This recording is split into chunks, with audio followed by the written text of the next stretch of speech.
1 तारीख को हमारा, जैसे कि हमने महापंचायत में ऐलान किया था कि कश्मीर के अंदर हमारा लेबर डे होगा, वहाँ पे हम उसको मनाएंगे।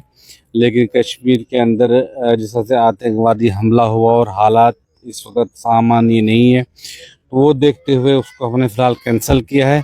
लेकिन 5 सेकंड जो महापंचायत का कश्मीर के अंदर जैसे हालात सामान्य होंगे वहाँ पे हम रखेंगे। लेकिन उसके दौरान हम अगली रणनीति पे भी काम करेंगे और हमारी ये कोशिश है, जिस तरह से हमने जम्मू में विपक्ष से मिले, सरकार से मिले, और हम नेशनल लेवल पे सेंटर में भी जाके अब कोशिश करेंगे कि वहाँ पे जो आने वाली पार्लियामेंट सेशन जो दिल्ली में लगेगा, अपोजिशन लीडर्स या अपोजिशन की जमात या सरकार में रहे लोगों से भी उनको मेमोरेंडम देंगे, ताकि ये आवाज़ जो है जम्मू कश्मीर के साथ साथ दिल्ली के अंदर, सेंटर के अंदर भी उठे, पार्लियामेंट भी जम्मू कश्मीर डिलीवरी की आवाज़ गूंजे, इसके लिए प्रयास करेंगे। सोशल मीडिया पर आप एक जो दूसरा फ्रंट है पीएचयू एम्प्लॉयज यूनाइटेड फ्रंट, उन पर आवाज उठा रहे थे ईएसआई और पीएफ को लेकर, वो क्या कहा था आपने जिसके बाद लोग काफी ज्यादा कमेंट्स कर रहे थे? देखिए मैम, रिसेंटली एक आर्डर जो सर्कुलेट गवर्नमेंट, कल एक मीडिया चैनल ने उस पर लाइव भी किया था, ईएफ और सीएफ की बात जिसमें हो रही थी, जिसमें ये कहा जा रहा था कि 12% जो है वो डिलीवरी की सैलरी से कटेगा और 12% उसमें सरकार अपनी तरफ देगी। हमें उससे कोई एतराज़ नहीं है, लेकिन अगर डिलीवरी कम से कम उसकी 18 या 20,000 या 25,000 के आसपास सैलरी होती, मिनिमम वेज एक्ट लागू होता, तो हमें अगर 12% काटते तो कोई इशू नहीं था। लेकिन मुझे ये बताइए कि अगर 12% आप उससे कटता है, लगभग 1,200 रुपये लेके चलिए, और आपको सिर्फ 8,000 के आसपास आपको वो सैलरी मिलेगी, तो हम आगे जाने की बजाय हमारे लोग जो पीछे आ रहे हैं। और दूसरा जो उसमें तर्क दिया जा रहा है कि जब कोई बीमार हो जाए, किसी की कोई क्रिटिकल ईएसआई उस टाइम मिल सके, तो उसके लिए ऑलरेडी सेंटर की एक स्कीम है जिसमें माननीय नरेंद्र मोदी ने जो आयुष्मान कार्ड, जिसमें वेजेस के लिए वो मान्य नहीं है। नहीं, 5 लाख रुपए उसमें हर जम्मू कश्मीर की किसी भी व्यक्ति के लिए उसमें है, वो गवर्नमेंट एम्प्लॉय के लिए नहीं है। नहीं, उस एम्प्लॉय के लिए उसमें सियासत रूल में जो नहीं आते हैं, बाकी आम लोग जिसके पास कार्ड होगा उसके लिए वो लागू है। दूसरी बात यहाँ पे जब कहते हैं कि रिटायरमेंट जब होगी उसके बाद उसको पैसा मिलेगा।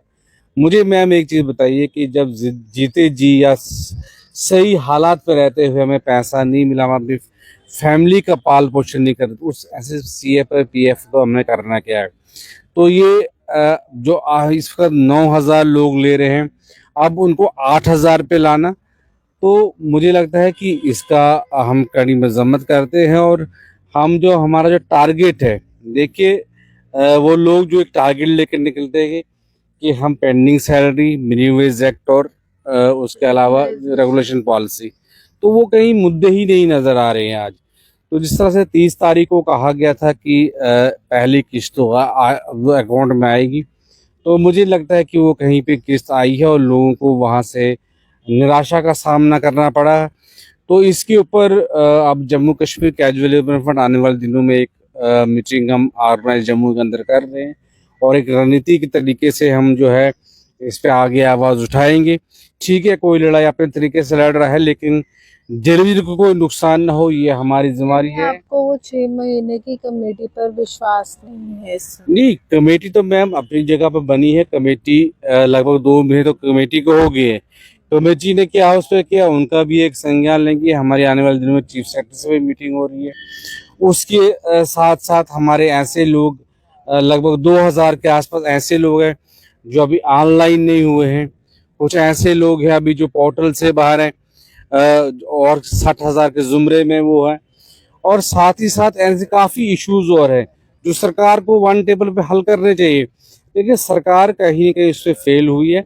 और आगे आने वाले दिनों में फ़िलहाल जो हम जो है सेंटर का रुख करेंगे, वहाँ अपोजिशन के लीडरों से मिलेंगे, ताकि ये हमारा मुद्दा जिस तरह जम्मू में हमने इसको उछाला, इस तरह से जम्मू कश्मीर डेवलपमेंट फंड इसको सेंटर में जाके उठा लेगी, ताकि आने वाले पार्लियामेंट सेशन जो दिल्ली में लगे, ये आवाज़ हम दिल्ली तक भी पहुँचाएँ, और हम जम्मू कश्मीर की सरकार को विवश करें कि कम से कम मिनिमम वेज एक्ट जो है वो लोगों को मिले, और हम झूठे वादे झूठे आश्वासन लोगों को नहीं देंगे। सच्चाई पे हमने पहले भी लड़ाई लड़ी थी। वह 520 का मसला हो, वो आज 9,000 पे पहुंचाना हो, एक संघर्ष हमने किया था और मुझे लगता है कि आगे भी जम्मू कश्मीर कैबिनेट फ्रंट आगे संघर्ष करेगा। तमाम लोगों को लेके आने वाले दिनों में एक बहुत बड़ी राहत हम देंगे और आने वाले